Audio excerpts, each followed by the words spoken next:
Tere, head vaatajad! Me oleme oma saatesarjas taas uue peatüki juures, kui sellist märkimisväärset isikut nagu Jeesus saab peatükiks nimetada. Aga kui me viimati rääkisime Jumalast ja rääkisime Jumalast loojast, siis täna me hakkame rääkima Jeesusest. Ja me Jaaniga siin leppisime kokku, et me ilmselt räägime seda teemat vähemasti paaril korral.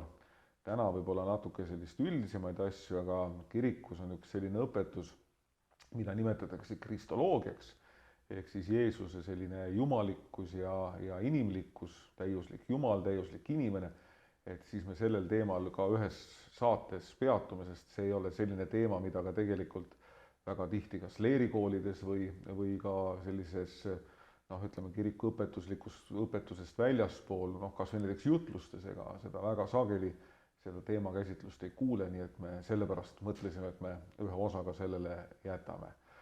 Aga täna me siis alustame Jeesusest rääkimisega ja tere, Jaan! Tere! Ja alustame sellest, et minu jaoks on üks selline jõuluajal alati üks selline väga huvitav küsimus, et kui on seal üks ettekuulutus, mida loetakse Kristusest, on üks selline kohustuslik jõuluõhtu liturgilise jumalateenistuse lugemine, ennustused Vanas Testamendis, siis seal tuuakse välja kõik need kokkupuutepunktid, et kus me võime näha seda Jumala suurt plaani ja oma poja saatmise kohta juba Vanas Testamendis. Ja siis nüüd ongi see küsimus, et kas siis tõesti, ma ei taha öelda, et sa peaksid teadma, mida Jumal mõtles, aga ütleme, et ega ilmselt vist need ennustused on Vanas Testamendis olemas, aga see, et nad on nüüd nii-öelda Kristusega kokku viidud, on ikka märksa hilisem asi. Aga räägiks üldse alustaks sellest, et mis need ettekuulutused ja kuidas see Vana Testamendi arusaam sellest messi ootusest nagu oli, et keda või mida siis need juudid ootasid, et millest siis see tõotus, nagu meie kirikulaulgi ütleb, et tõotus täidetud on saanud, siis et kuidas sellega lood on? Nojah, me peaksime alustama tegelikult sellest messia mõistest üldse. Ja mõiste on siis pärit vana heebrea keelest, heebrea keeles on ta Mashia, ja tähendab ta salvitu või võitu. Nüüd, kus seda Vanas Testamendis kasutatakse, kõigepealt teda kasutatakse kuningatega seoses, sest oli vanas idas, mitte ainult Iisraelis, vaid ka mujal tavaks, et kuninga troonil asumisel kuningat püha õliga võiti. No, kuningas Taavetit ja kõik just. Iisraeli esimesed kuningad samamoodi, eks ole? Nii, siis edasi on seda sama mõistet kasutatud ka seoses ülempreestritega Jeruusalemma templis. On ka selline pärimus olemas Vanas Testamendis, et ka neid ametisse pühitsemisel võiti püha õliga. Nüüd kolmandaks on Vanas Testamendis hästi palju tekste, mis räägivad Iisraeli tulevikust. Ja Iisraeli olevik nägi enamasti välja väga üheülbane, ehk siis selline, et nende oma riik kestis suhteliselt lühikest aega ja suurem osa oma ajaloost pidid nad olema võõraste rahvaste valitsuse all. Olgu siis assüürlased või babüloonlased või pärslased või Aleksander Suur, hiljem tulevad Jeesusel roomlased. Ja see teadmine, et neil kunagi on olnud oma kuningriik, elas edasi, elab kuni tänaseni edasi nende ajaloo teadvuses, on väga oluline nende jaoks. Ja suur osa juute kuni tänaseni usub, siis seda, religioosseid juute muidugi, et mingisugusel ajal Jumal sekkub maailma sündmuste käiku ja taastab selle kuningriigi, mis neil kunagi oli. Mis tähendab siis eeskätt seda, et Iisrael kogutakse kokku võõraste rahvaste hulgas, kus ta praegu peab elama, sest me teame, et Iisraeli riigis elab ju tegelikult väga väike osa juute, rohkem elab neid mujal üle maailma laiali. Kogutakse kokku ühte paika ja seal siis hakkavad nad elama selles uuendatud kuningas Taaveti riigis. Ma korraks segan vahele, et selle kokkukutsumisega on selles huvitav. Ma ei tea, äkki ma eksin, aga mul meenub see, et kuskil seal äkki see on 70-ndatel, 80-ndatel äkki oli ka selline üleskutse lausa, ma mäletan siin Eestist, millegi pärast mul on selline mälu meeles, et paljud juudid emigreerusid Iisraelisse just nimelt selle mingi üleskutse peale, et kõik juudid peavad tulema igalt poolt maailmast nagu kokku. See oli Iisraeli riigi teadlik poliitika tollal. Jah, üle maailma kutsuti ja toodi kaugelt isegi kogukondi, näiteks Afrikas oli üks selline omapärane mustanahaline juudi usku kogukond, kes ka evakueeriti ja toodi ära sealt Iisraeli. Ja Nõukogude Liidu alalt muidugi väga palju inimesi läks sinna. No nii, nüüd ma katkestasin, aga lähme tagasi selle... Ei, sa ei katkestanud, sa tegid lihtsalt väikeses kursi, aga me saame ilusti sõuvalt siin edasi minna. Nüüd selle tuleviku ootusega seoses on juutidel olnud selline uskumus juba väga vanal ajal, et see tulevane kuningriik, mis siis taastatakse, on seotud kuningas Taaveti dünastiaga.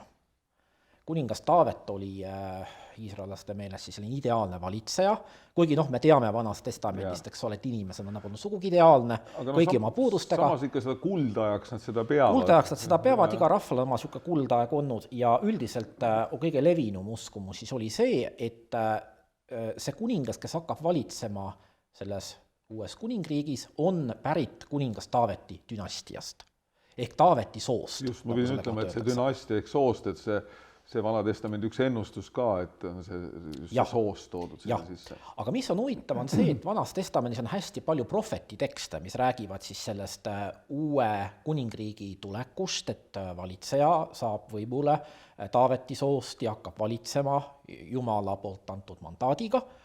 Aga nendes tekstides, nendes prohveti ettekuulutustes, seda messia nime ei kasutata.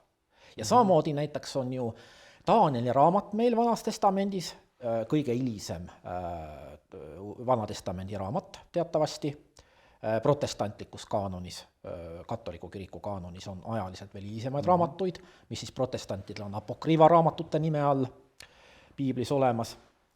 Ja seal on juttu näiteks sellisest tegelasest nagu inimese poeg. Õieti, seal räägitakse kellestki, kes oli nagu inimese poeg.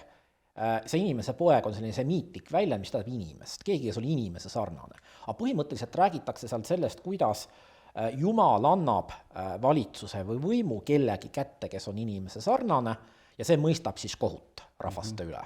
Nii et jällegi keegi, keda tulevikus oodatakse, kes ühesõnaga mõistab rahvaste või paganate üle kohut, ja eeldatud on, et pärast seda siis hakkab peale siis seesama kuningriik, eks ole, mida iisraelased ootasid. Need ühest küljest messia nimetus on enamasti seotud täiesti maise sellise iisraelastele tuntud tegelasega, olgu selleks siis ülempreester või kuningas, ja samas on tekste, mis räägivad kellegi ootamisest, kes hakkab Jumala mandaadiga valitsema uues kuningriigis, aga samas otse teda messiaks ei nimetata. Aga piibli välises kirjanduses, ütleme siis sellises kirjanduses, mis jääb nagu nende kahe testamendi vahelisse aega, on see samastamine sündinud. Ja on näiteks olemas selline teos, nagu seda on Saalomoni psalmid.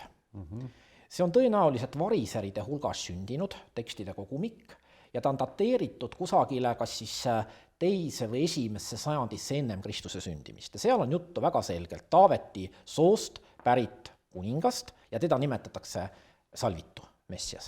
Tema on siis see, kes hakkab valitsema tulevases riigis. Nii et testamentide vahelisel ajal need kaks ühendati. Ja sellel ajal, kui Jeesus sündis ja kui oli levinud ka messia ootus iisraelaste hulgas, nimetati seda tegelast ikkagi otse juba messiaks. Ja see on ju tegelikult üks selline lootus just nimelt see, mis on tegelikult seda Iisraeli rahvast just nimelt nendel testamentide vahelisel ajal kandnud, sest me teame, et ka Jeesuse sünniajaks ju tegelikult, kui juba ju Rooma impeerium oli endale selle toreda maa-ala sealt krapsanud, eks ole, kus ta oli valitsejaks saanud, siis ju tegelikult ka selle võõrvõimu all tegutsesid ju erinevad rühmitused, kes ju ka valmistusid ikka ja jälle selle messia tulekuks. Ja tegutsesid vabadusvõitlejad, kes olid valmis relvastatud üles tõusisid korraldama just selles lootuses, et kui nad annavad endast parima, siis Jumal tuleb ühel hetkel appi ja tulebki oma messiaga koos. Ja tulebki juba mõõgaga mees, kes juhib võidukad väed, eks ole, võidukale võidule. Ja hävitab Iisraeli vaenlased. Absoluutselt, ja siis oli ju seesama, kas mitte ei olnud ka ju variseride hulgas ikkagi see selge arusaam, eks ole, selle käsu täitmise kontekstis ka, kus ikkagi usuti seda, et mida rohkem me käsku täidame, seda suuremaks tõenäosus sellest messia tulekust nagu saab. Oli levinud selline arusaam, et inimesed saavad omalt poolt kuidagi messia tulekut kiirendada, et ta tuleb, see on paratamatus, aga nad saavad seda kiirendada oma teatud tegudega ja varisaride hulgas oli siis jah see arusaam, et kui kogu Iisrael kas või ühe korra suudaks hingamispäeva pühitseda nii nagu peab, kõiki käske keelde arvestades, siis võiks tulla messias varem.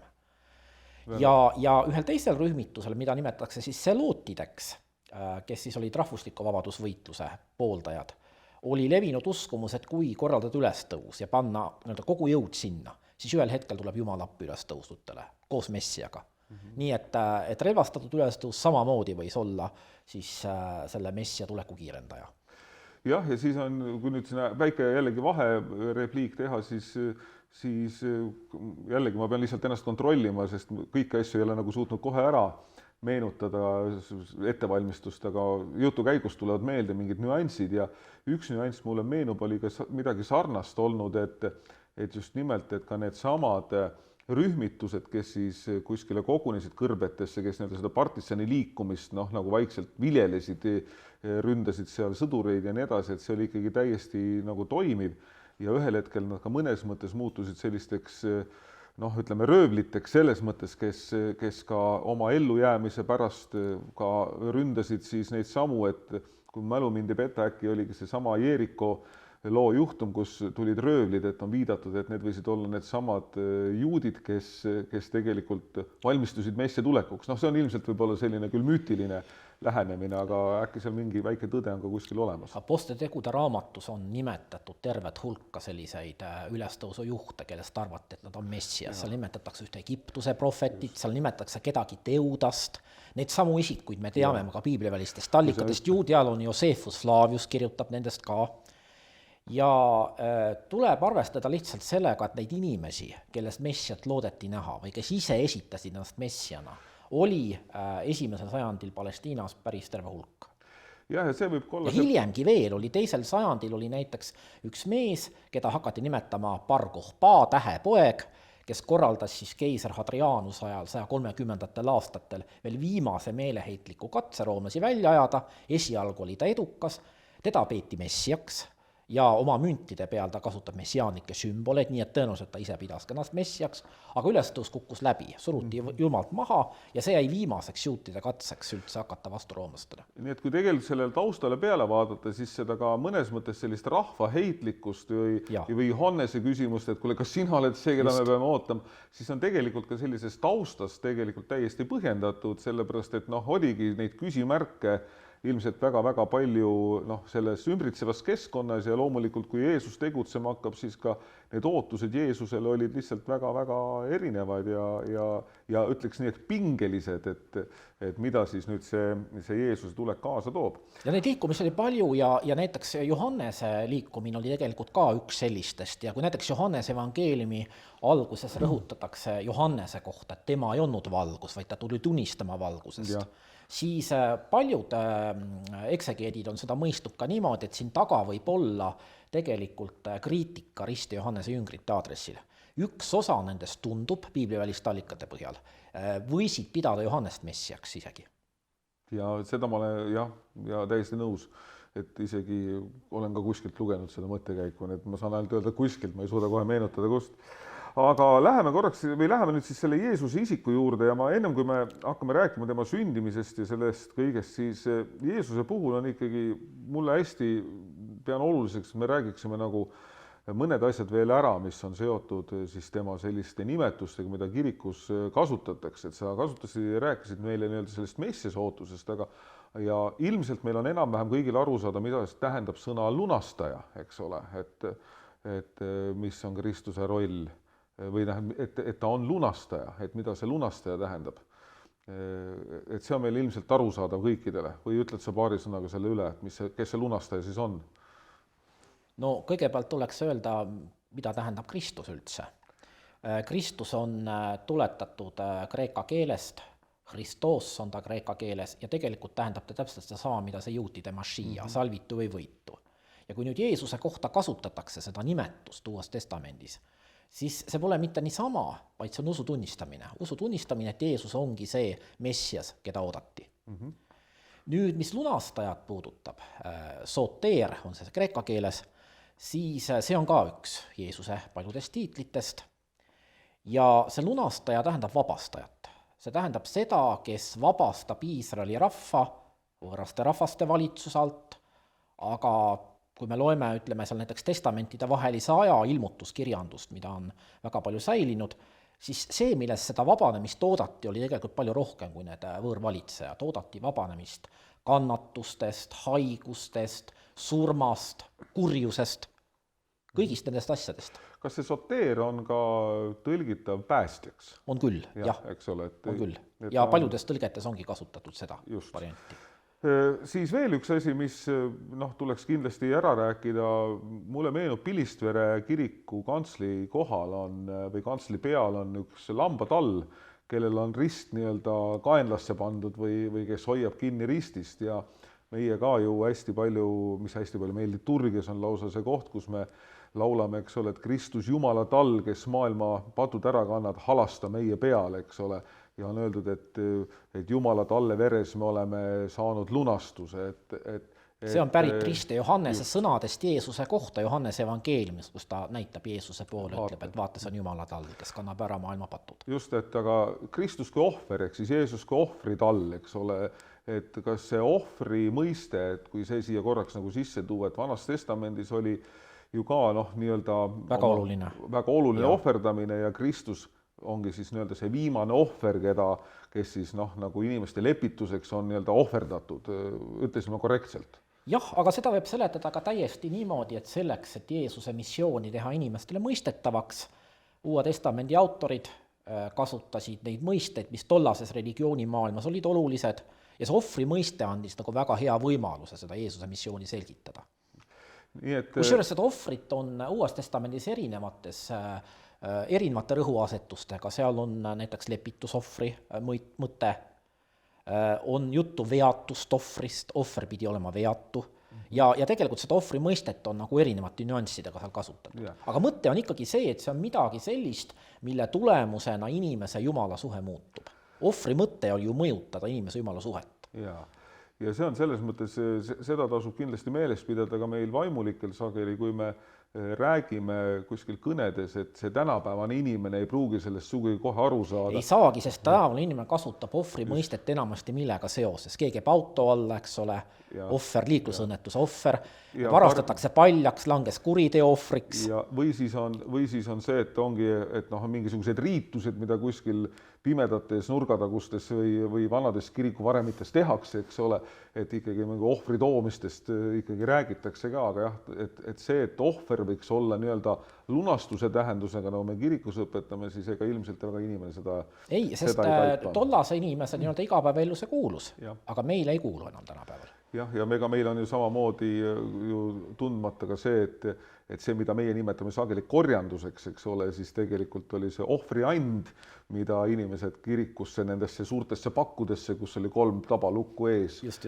sinna sisse poetasid, et need olid ohvripakud isegi mõnes kohas nimetatud. Ja ma mäletan Leesi kirikus, kus ma diakon oli ka selline pakk veel täiesti alles Rootsi ajast kusjuures. Jah, need on sellised väga ägedad, võimsad asjad, kus nad veel alles on jäänud. Ja küll, aga läheme siit nüüd nendest juttudest ära, läheme nüüd siis selle juurde, et meil ma ei tea, millal meie saade ilmub, kas peale jõulupühi või mitte, aga igatahes me oleme salvestamas seda jõulupühade eel, ehk siis 24. 25. detsembril me tähistame Jeesuse Kristuse sünnipäeva, sest ta sündis ju 25. detsembril aastal 1 või 0, kuidas siis keegi vaatab, on ju nii? Ei ole. Aga eks ma natuke niimoodi irriteerisin. Alustame sellest, et me ei tea Jeesuse sünniaastat. Aga selles ei ole mitte midagi imelikku, sellepärast, et vana aja inimeste puhul väga tihti, väga kuulsate inimeste puhul, me teame mõnede aastaste kõikumisega, millal inimene sündis või suri. Nüüd Jeesuse puhul päris kindlasti peab arvestama sellega, et evangeeliumi järgi ta sündis, kui kuningas Herodes oli Palestiinas valitsejaks. Aga kuningas Herodes ehk Herodes Suur, neid oli mitu, aga me räägime praegu Herodes Suurest, kõige kuulsamast, suri aastal 4 ennem Kristuse sündimist, ehk enne meie ajaarvamist, nagu ka mõnikord öeldakse, mis tähendab, et Jeesuse sünd peab toimuma ennem seda. jah, ja siis on seal ka see, et selle sama rahvaloenduse kohta, mida me ka kõik peaaegu peast oskame tsiteerida, et siis kui rahvaloendus toimus, siis ka see ei toimunud mitte nii nagu tänapäeval, et istutakse arvuti taha ja tehakse klõp-klõp-klõp ja ongi valmis, vaid see, et miks just nimelt Maarja sünnitas sel ajal, kui tema päevad täis said, oli see, et see oli ikkagi pikk rännak, mis oli vaja ette võtta ja see rahvaloenduse protsess ei olnud mitte ühepäevane või kahepäevane, vaid ka selle kohta öeldakse, et see kestis kuid, kui mitte öelda, et aastaid. Nii et me peame tunnistama seda, et me ei tea Jeesuse päris sünniaastat ja me peame ütlema, mis kõlab väga kentsakalt, et Jeesus sündis ennem Kristuse sündimist. No siin võib tekkida loogiline küsimus, kas see Jeesus siis ei olnudki Kristus, loomulikult seesama. Aga lihtsalt meil on kristlik aja arvamine, mis arvutab aega Kristuse sünni järgi, aga selle kohta on oluline teada, et esmakordselt selle aja arvamise pakkus välja üks Rooma kloostriülem, Dionysius Exiguus, kes elas 6. sajandil peale Kristuse sündimist. Ja kes püüdis siis välja arvutada Jeesuse eluolulisi sündmusi, aga tänapäeval me teame, et ta eksis. Ja ta arvutused selles mõttes mõjutasid ka järgnevat aega, et mida aeg edasi, sellest rohkem hakati siis aega arvutama Jeesuse sünni järgi, mille järgi seda varem tehti. Varem tehti seda maailma loomise järgi, maailma loomisest alates, nii nagu juudid tänapäeval, usklikud juudid tänapäeval seda teevad, siis loomulikult olümpiamängude toimumise järgi sündmusi dateeriti, Rooma linna rajamise järgi, Rooma riigis loomulikult.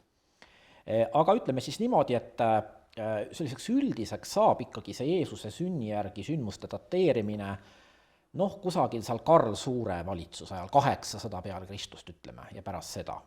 Aga paljudes maades juurdus väga hilja, et Venemaal Peeter Suure ajal veel arvestati, või ennem teda arvestati aega maailma loomise järgi, jälle siis viidi sisse kristlik aja arvamine. Ja mõnes Euroopa riigis toimus see veelgi hiljem, nii et selles mõttes see väga aeglaselt juurdus. Ja mis nüüd puudutab seda kuupäeva, seda 24. ja 25. detsembrit, siis nii nagu me aastat ei tea, no me ei tea ka kuupäeva.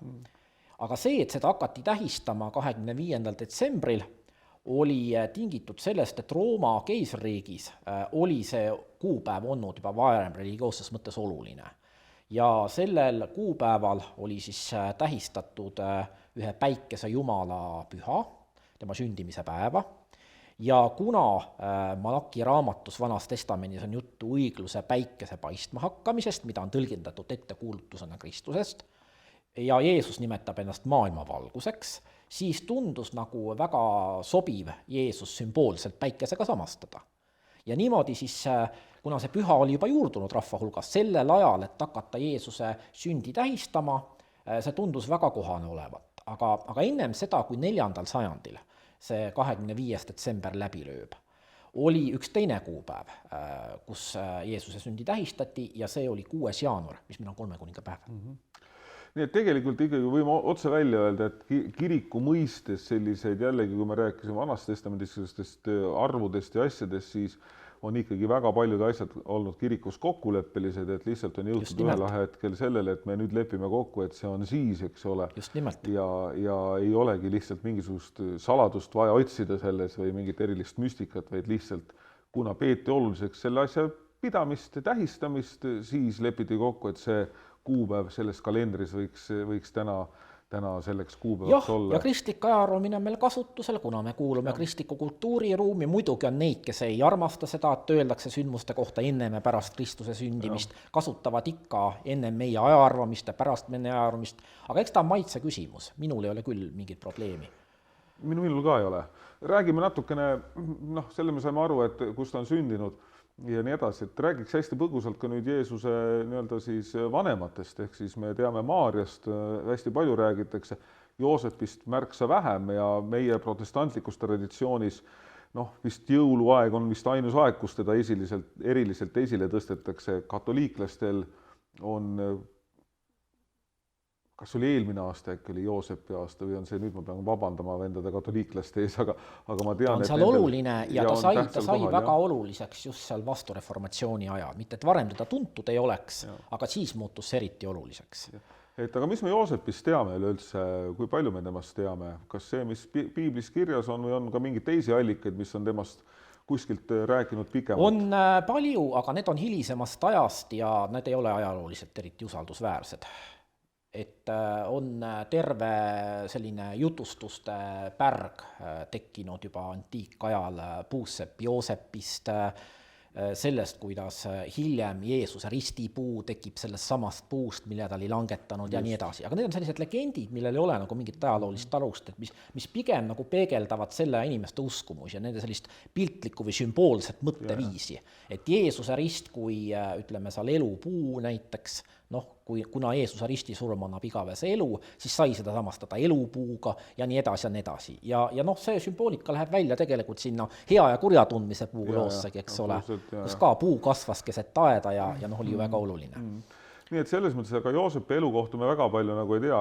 Veel üks huvitav asi on see, et mis puudutab nii-öelda evangeeliumid kõnelevad, et kas Jeesus oli siis Joosepi ja Maaria ainus laps või ei olnud, see õdede-vendade küsimus. On nimetatud neid, jah. Aga see on ka ühesõnaga üks selline argument nagu Jeesuse messiaks oleku vastu osadele tema kaasaegsetele. Nad ütlevad niimoodi, et kuidas nüüd see Jeesus, kelle õdesid-vendasid me teame, eks ole, keda me hästi ju teame, kus ta on, et kuidas nüüd see väidab, et ta on midagi suurt. No seal on ka see, et on seal toodud, ma nüüd ei mäleta seda täpselt sõna, aga on toodud just nimelt see sama küsimus, et oli ka küllalt levinud, et oma lähisugulasi nimetati vendadeks ja õdedeks, et see on võimalik, aga see ei pea niimoodi olema. Ei pea olema. Nii nagu tegelikult me tänasel peal me võime sinu ka ütelda omavahel vend Jaan ja vend Jaak, eks ole, kuigi meil mingit sugulussidemet ei ole, aga samas Kristus on see, mis meid, eks ole, ühendab, eks ole. Et seal võib ka mingi selline temaatika taga olla, nii et tegelikult päris piiblile tuginedes seda väita ei saa, et tal õed ja vennad olid ja vist ei saa ka väita, et ei olnud. Keeruline. No saab väita nii ja naa. Saab mõlemat väita, kes tahab väita. Mis ma tahtsin öelda on see, et täpselt samamoodi on ka selle Jeesuse sünnikohaga. Et meie tähistame, eks ole, Jeesuse sündi Petlemas jõulude ajal, aga tegelikult on üks teine pärimus ka Uues Testamendis endas olemas. Ja see on pärimus, mis paigutab Jeesuse sünni Galileasse, Natsaretti. Ja praeguste selliste kriitiliste Jeesuse elu uurijate hulgas võib öelda on lausa ülekaalus need, kes usuvad, et ajalooliselt tegelikult see Natsareti pärimus oli algsem. Ja mõlemad on siis Uues Testamendis esindatud nii Betlem kui Natsaret sünnikohana. Ja siis püütakse need kahte vastuolulist pärimust niimoodi harmoniseerida, Luukas teeb seda, et ta oli küll Betlemast pärit, aga kasvas üles Natsaretis. Asus ühesõnaga lapsen Natsareti elama. Aga see ei tundu paljudele uustestamentlaste ikkagi veenev, et tundub olevat nagu katse kahte vastuolulist pärimust ühendada. Ja samas jälle mina võin öelda, et see ei anna meie usule midagi juurde ega võtta sellelt ära, kus kohas ta sündis. Ei loomulikult mitte, sest see pärinemine oli ju oluline just nimelt selle pärast, et see oli koht, mida seostati selle Taaveti dünastiaga. Ja õige messias pidi sellepärast tulema sealt. Mina küll ei kujuta ette, kui nüüd keegi tuleks välja selle avaldusega ja teataks, et see Betlem ikka ei kõlba mitte kuskile ja otsustatakse, et ta sündis seal, siis kes need ilusad kirikulaulud kõik uuesti ümber kirjutab, et siis selle äravõtmise võimalus mulle ka üldse ei meeldi, et lasta olla seal Betlemas. Ei, seda võimalust ei võta keegi ära. Aga ma lihtsalt räägin sellest, et kuidas ajaloolased hindavad neid pärimusi. Aga ütleme, et jah, tegelikult usulises vaates ei ole see ei ole nii tähtis. Oluline on see, et Jeesus sündis tõepoolest. Jah, et laulame, et Betlem väike linnake ikka, mitte midagi muud, eks ole. No suurepärane, me oleme päris pikalt nüüd praegu rääkinud nendest olulistest asjadest.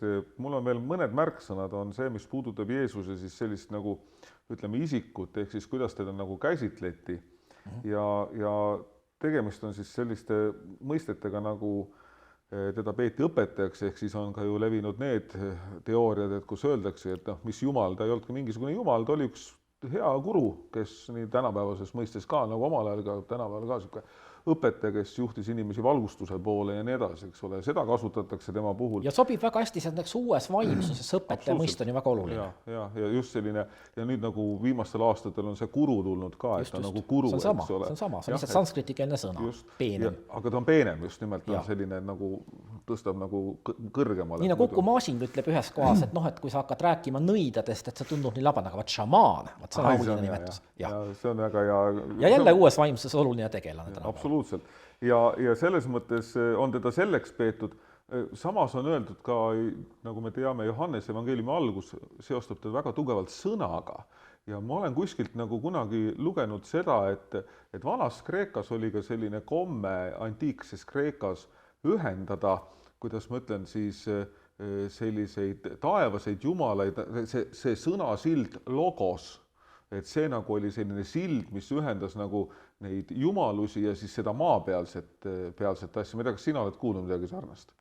No kuidagi pidid jumalused ennast märku andma, kuidas siis muidu, kui mitte ikka siis sõna kaudu. See on hea seletus. Aga muidugi enamasti nad kasutasid erinevaid saadikuid, kes need sõnad edasi andsid. Uues testamendis on inglid, eks ole, need saadikud, kes jumala sõnumeid edasi annavad. Aga Jeesust öeldakse, et ta on sõna, mis sai lihaks. Jaa, aga selle logose puhul peab lihtsalt arvestama sellega, et ta ei ole päris kattuv meie sõnaga. Meie sõnaga sõna, vaid tal on palju laiem tähendusväli. Ta tähendab ka mõtet, ideed, mõistust.